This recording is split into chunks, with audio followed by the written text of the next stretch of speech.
Olá, seja muito bem-vindo, muito bem-vinda a mais um episódio do podcast Vida Poliglota. Eu sou o Guilherme Silveira, o Gui, o seu anfitrião por aqui. Hoje eu quero te convidar a prestar atenção em algo que provavelmente você usa o tempo todo, mas nunca pensou muito a respeito. Sabe quando você começa uma frase com então, ou quando solta um tipo sem perceber? Ou quando você está pensando e vem aquele automático? Pois é, hoje nós vamos falar sobre as filler words.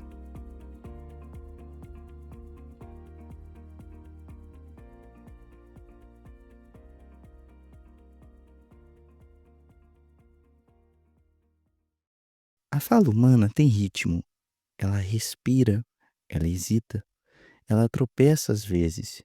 E isso, na minha opinião, é fantástico, porque é real. Mas quando começamos a aprender um idioma, a gente parece querer desligar essa humanidade. Queremos falar perfeitamente, como se perfeição fosse não hesitar, não pausar e não pensar. E aí a gente esquece que até na nossa língua materna nós falamos assim, cheio de pequenas marcas, pequenas curvas, pequenos sinais de que estamos pensando. As filler words são isso. Diria que são a trilha sonora da nossa hesitação, ou o intervalo entre a ideia e a palavra. E olha só, elas existem em praticamente todos os idiomas do mundo.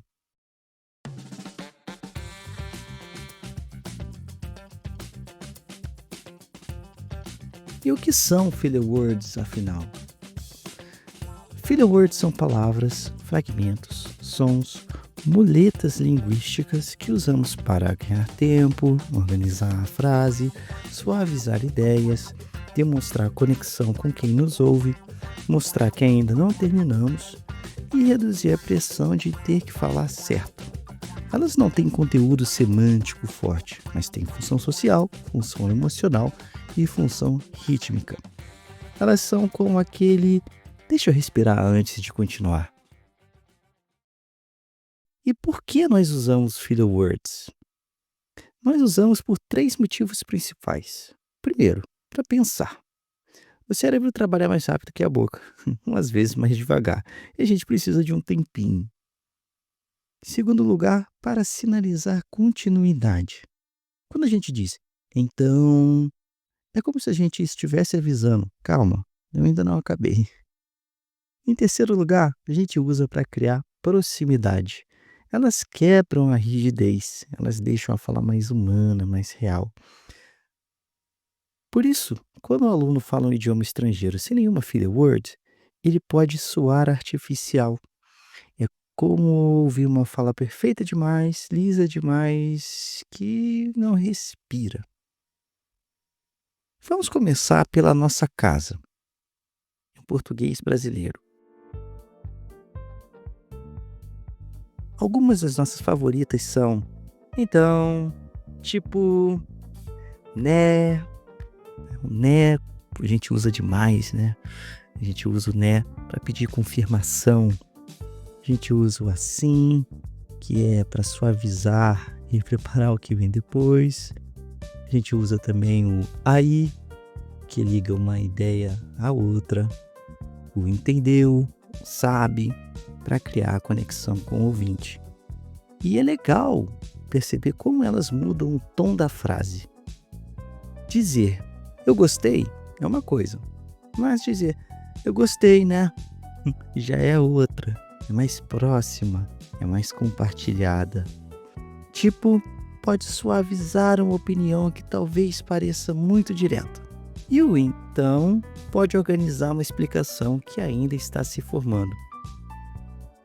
Em inglês, as filler words são praticamente um dialeto à parte. A gente tem o well, que abre respostas, né? Como se estivesse preparando o terreno. O so, que liga ideias, dá continuidade. O like, que é muito informal, que seria com o nosso como. O I mean, que corrige o que veio antes. O you know, que aproxima, que tem um papel parecido com o nosso né. E também temos o que é, eu chamaria de processamento mental.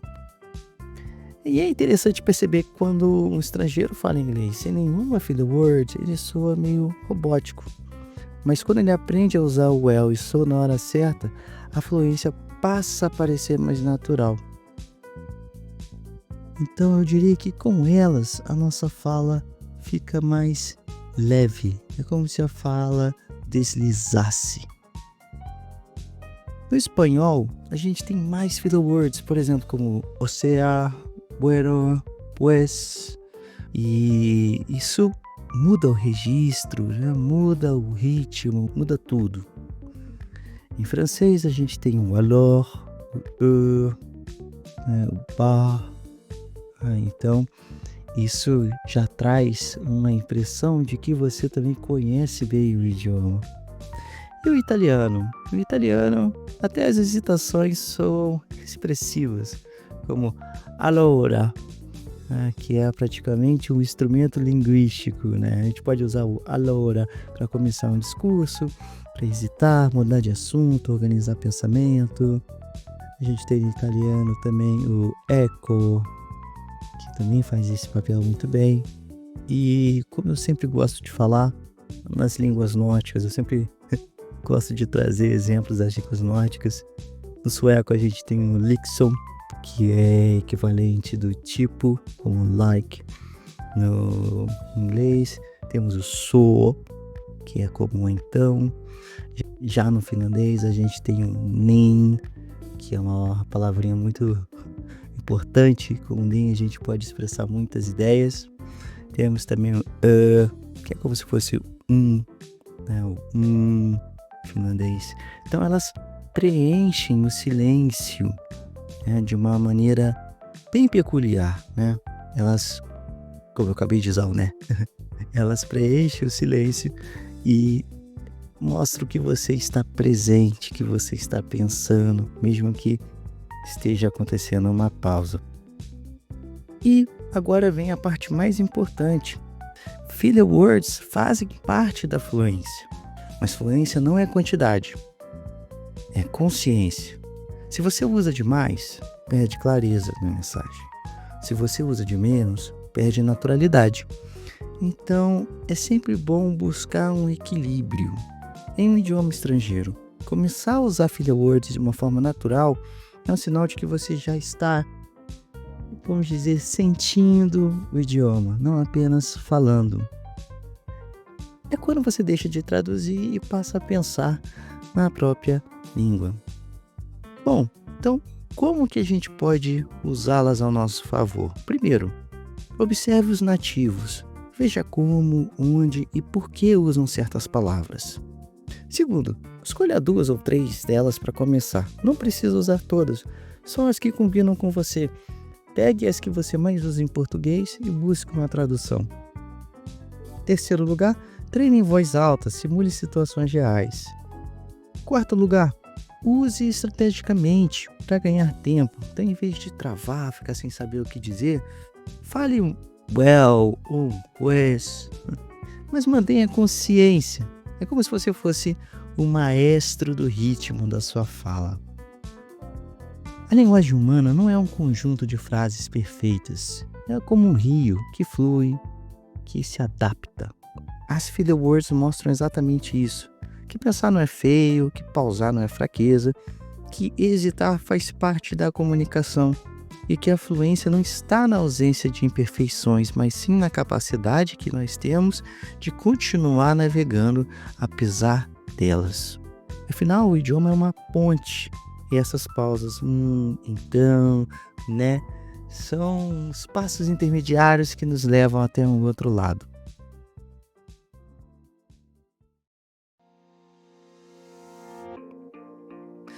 Bom, pessoal, estamos chegando ao final de mais um episódio. Se você gostou desse episódio, compartilha com alguém que também ama idiomas. Me segue lá no Instagram, manda uma mensagem.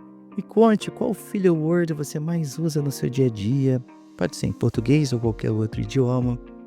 Quero agradecer a todos que ouviram o episódio até aqui. Tem sido um grande prazer trabalhar nesse projeto. Eu espero que vocês estejam curtindo e que e que essas conversas estejam ajudando vocês a darem os primeiros passos na jornada poliglota ou a simplesmente observar, enxergar os idiomas de uma forma diferente. Eu sou o Guilherme Silveira e esse é o Vida Poliglota. A gente se encontra no próximo episódio. Não se esqueça de seguir esse podcast na sua plataforma favorita, seja no YouTube, seja aqui no Spotify, de avaliá-lo.